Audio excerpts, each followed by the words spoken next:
Assalamualaikum warahmatullahi wabarakatuh. Selamat pagi anak-anak semuanya. Kita bertemu lagi pada hari ini dengan mata pelajaran pendidikan agama Islam. Semoga kalian semua tetap semangat, aktif, dan rajin dalam mengikuti pembelajaran kita pada hari ini. Nah, kita pada hari ini akan membahas tentang tata cara dan manfaat dari melaksanakan sholat sunnah. Baiklah, silakan simakkan videonya ya.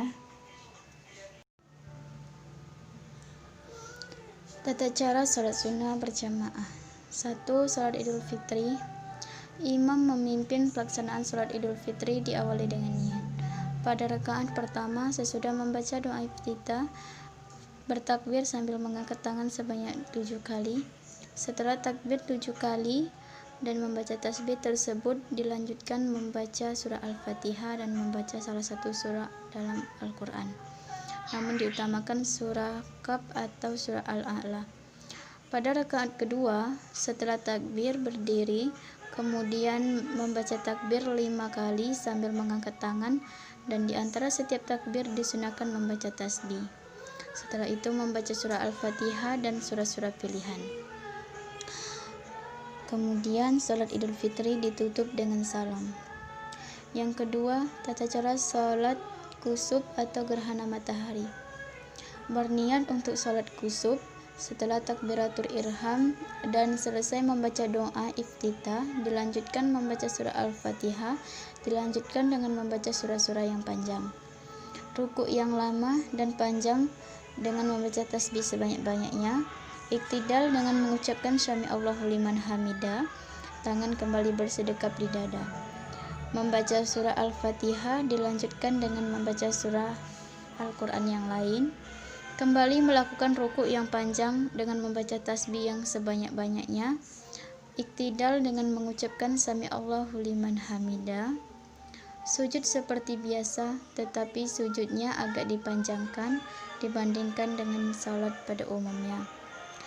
Kemudian duduk di antara dua sujud seperti biasa. Sujud yang kedua agak dipanjangkan. Bangkit menuju rakaat yang kedua, kemudian melaksanakan rakaat yang kedua sebagaimana rakaat yang pertama dilaksanakan. Kemudian pada sujud yang terakhir, rakaat yang kedua dilanjutkan untuk memperbanyak istighfar dan tasbih untuk memohon ampunan kepada Allah Subhanahu wa taala. Selanjutnya, sholat ditutup dengan salam. Tata cara sholat khusuf atau gerhana bulan sama saja seperti tata cara sholat khusuf atau gerhana matahari yang tadi sudah dibacakan ya. Yang selanjutnya yaitu tata cara sholat istisqa atau memohon hujan, yaitu setelah semua bersiap untuk sholat, muazin tidak perlu mengumandangkan azan atau iqamah. Yang kedua, sholat sunnah dilaksanakan seperti sholat sunnah yang lainnya. Setelah membaca surah Al-Fatihah, dilanjutkan membaca surah-surah yang panjang. Yang ketiga yaitu setelah salam, khatib membaca 2 khutbah. Pada khutbah yang pertama dimulai dengan membaca istighfar 9 kali dan yang kedua dimulai dengan membaca istighfar 7 kali. Baiklah, yang kedua yaitu tata cara sholat sunnah munfarid. 1. Sholat rawatib. Tata caranya, niat menurut waktunya, dikerjakan tidak didahului dengan azan dan iqamah, dilaksanakan secara sendirian atau munfarid. Bila lebih dari 2 rakaat, gunakan 1 salam setiap 2 rakaat. Membaca dengan suara yang tidak dinyaringkan seperti pada saat melaksanakan sholat zuhur dan sholat asar. Sholat dikerjakan dengan posisi berdiri. Jika tidak mampu, boleh dengan duduk, dan jika masih tidak mampu, boleh berbaring. Sebaiknya berpindah sedikit dari tempat sholat fardu tetapi tetap menghadap kiblat. Tata cara sholat tahiyatul masjid.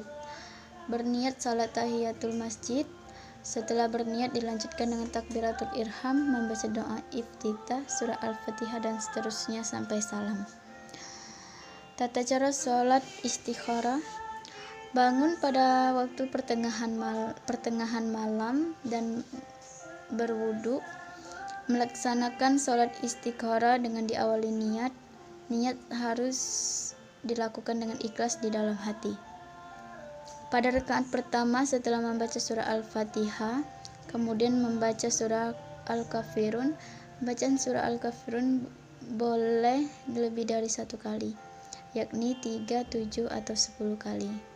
Setelah sholat 2 rakaat, dilanjutkan dengan membaca doa istikharah. Baiklah, yang selanjutnya yaitu tata cara sholat sunnah berjamaah atau munfarid. 1. Sholat tarawih. Sholat tarawih dapat dilaksanakan 8, 20, atau 36 rakaat. Kita tinggal memilih jumlah rakaat mana yang mau untuk dilaksanakan. Yang kedua, tata cara sholat witir. Sholat witir dilaksanakan dengan bilangan ganjil, yaitu 1, 3, 5, 7, 9, dan 11 rakaat. Hukum melaksanakannya adalah sunnah muakkad. Adapun waktu sholat witir adalah sesudah sholat isya sampai menjelang fajar sholat subuh. Tata cara sholat duha. Sholat sunnah yang dikerjakan pada waktu matahari sudah menaik sekitar 1 tombak atau sekitar pukul 7 hingga menjelang sholat zuhur. Kita dapat melaksanakan sholat duha sebanyak 2 rakaat dan paling banyak 12 rakaat. Tata caranya tidak sulit, sama dengan cara melaksanakan sholat pada umumnya. Sholat tahajud. Tata caranya dilaksanakan pada waktu setelah sholat isya sampai dengan fajar sidik atau menjelang waktu subuh dan setelah tidur. Jumlah rakaatnya paling sedikit 2 rakaat dan paling banyak tidak dibatasi. Dilaksanakan sendirian atau berjamaah. Lebih utama setiap 2 rakaat salam. Apabila dilaksanakan 4 rakaat, jangan ada tasyahud awal. Sholat tasbih. Jika dilaksanakan di malam hari, jumlah rakaatnya ada 4 dengan 2 kali salam. Jika dilaksanakan di siang hari, jumlah rakaatnya ada 4 dan sekali salam. Setelah membaca surah Al-Fatihah dan surah-surah pendek, membaca tasbih 5 kali. Ketika ruku, membaca tasbih 10 kali. Ketika bangun dari ruku, setelah membaca doanya, membaca tasbih 10 kali. Ketika sujud pertama, setelah membaca doa sujud, membaca tasbih 10 kali. Ketika duduk di antara 2 sujud, setelah membaca doanya, membaca tasbih 10 kali. Ketika sujud kedua, setelah membaca doanya, membaca tasbih 10 kali. Ketika akan berdiri untuk rakaat yang kedua, duduk dulu atau duduk istirahat, membaca tasbih 10 kali. Nah, itulah tata cara sholat sunnah. Ada 3, yaitu tata cara sholat sunnah berjamaah dan tata cara sholat sunnah munfarid dan tata cara sholat sunnah berjamaah atau munfarid. Kita masuk ke penjelasan yang kedua, yaitu manfaat sholat sunnah. Jika kita melaksanakan sholat sunnah ini, ada beberapa manfaat yang akan kita dapatkan. Yang pertama itu, doanya akan dikabulkan, orang tersebut akan diangkat derajatnya, akan dihapus dosanya, akan masuk surga. Yang selanjutnya, disediakan jalan keluar dari segala permasalahan dan persoalannya, dan senantiasa akan diberikan rezeki yang cukup oleh Allah Subhanahu wa Ta'ala. Kemudian menambah kesempurnaan sholat fardu. Dan yang terakhir yaitu sebagai ungkapan rasa syukur kita kepada Allah Subhanahu wa Ta'ala atas berbagai karunia besar yang sering kurang kita sadari. Baiklah, inilah penjelasan kita pada hari ini. Jika anak-anak semuanya belum paham, silakan bertanya, silakan sampaikan jika ada yang belum bisa dipahami. Saya akhiri. Wassalamualaikum warahmatullahi wabarakatuh.